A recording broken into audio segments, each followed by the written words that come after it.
प्रदीप जी सहारनपुर से। प्रताप वल्लभ श्री हरिवंश। श्री हरिवंश महाराज जी। महाराज जी मेरा प्रश्न मृत्यु भोज को लेकर है। मृत्यु भोज खाने से पुण्य और ऊर्जा दोनों नष्ट होते हैं, तो महाराज जी क्या मृत्यु भोज खाने से अपराध लगता है? ये अपराध अलग चीज होती है। अपराध होता है जैसे हम कोई गलती करते हैं, वो अपराध नहीं होता। पुण्य क्षीण उसके होते हैं जो अनाधिकारी होता है। नहीं, मृत्यु भोज से पुण्य क्षीण नहीं होते। जैसे मान लो किसी पापी पुरुष का मृत्यु भोज है, अब उसके भोज में आपको भी पाप लगेगा। अपराध नहीं, अपराध एक अलग चीज होती है, उसमें आपको पाप लगेगा। लेकिन नाम जप करता रहा है, वैष्णव है, तो आपके पुण्य बढ़ जाएंगे। उसका भोज पाने से आपके पुण्य बढ़ जाएंगे। और अगर सम ऐसे संसारी आदमी है तो ना पाप बनेगा ना पुण्य बनेगा। समझ पा रहे हैं आप? वो कोई अपराध नहीं है। अपराध जैसे किसी जीव के मांस को खाना है, यह अपराध है। या किसी का हिस्सा चुरा लेना फिर उसका भोग करना, ये अपराध के अंतर्गत है। वो अपराध के अंतर्गत नहीं आता है। वो मतलब मृत्यु महोत्सव है।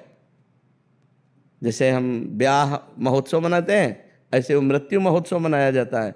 तो अगर वो भक्त का है तो जरूर जाके पाना चाहिए।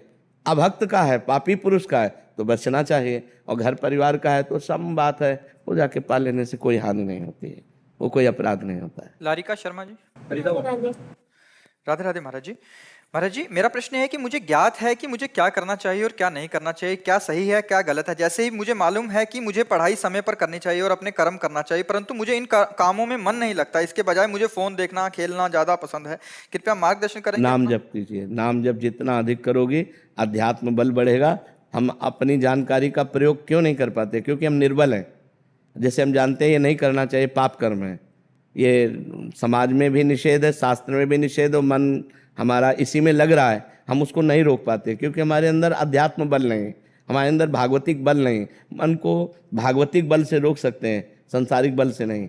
मन को रोकने के लिए भागवतिक बल है। तो गलत आचरणों से रोकना और सही आचरण कराना, इसके लिए हमें भागवतिक बल चाहिए। तो नाम जप कीजिए, अधिक नाम जप कीजिए। और ये जैसे बॉयफ्रेंड गर्लफ्रेंड ये जो चल रहा है आज का नाटक, इससे बचिए। नए बच्चे हो, कभी ऐसी गलती मत करना। नाम जप करो और चुपचाप पढ़ाई में अपना मन लगाओ, और मोबाइल में गंदी बातें मत देखना। घर वालों की आज्ञा में रहो। नहीं, आजकल बच्चा बहुत समय खराब है, वो मित्रता का नाटक करके तुम्हें फंसाएगा और फिर गंदे आचरण करेगा। बिल्कुल नहीं, बचो। अभी जब मतलब भगवान उस योग्य बनाकर ब्याह करते हो तब बात अलग है, तब तक बच्चों को बहुत सावधान रहना चाहिए। ये सब गंदी बातें नहीं करनी चाहिए। बॉयफ्रेंड करना, नशा करना, ये सब बहुत हानिकारक है। छोटे छोटे बच्चों में गंदी बातें आती तो बचे रहना। बच्चा ये बहुत बड़ी गंदी बातें हैं। मीनाक्षी जी। श्री हरिवंश महाराज जी। महाराज जी जब भी श्री जी श्रीधाम बुलाती है तो मेरा मन श्रीधाम वृंदावन आने की खुशी से ज्यादा यहाँ से वापस लौटने के कष्ट में होता है, और जो प्रभु के द्वारा दिया गया अभिनय है उसे पूरी तरह से मन नहीं लगा पाती। महाराज नहीं, अभिनय में मन लगाओ। और ये दुख होना अच्छी बात है। धाम छोड़ना, भगवान का नाम छोड़ना, भगवान की रूप लीला छूट जाना, इसमें तो दुख होना चाहिए। पर अपना कर्तव्य भी भगवान की पूजा है। जो हमें घर परिवार, पति पुत्र परिवार आदि मिले हैं, इनकी धर्म पूर्वक आराधना करना, ये हमारी पूजा है। उसे नहीं छोड़ा जाए, उसको किया जाए। अगर वो छोड़ दोगी तो ये भी सुख चला जाएगा। ये जो वृंदावन आप आती हो, आपको सुख लगता है, ये भी छूट जाएगा, क्योंकि अधर्म बन जाएगा। अपने परिवार का पोषण करना धर्म है।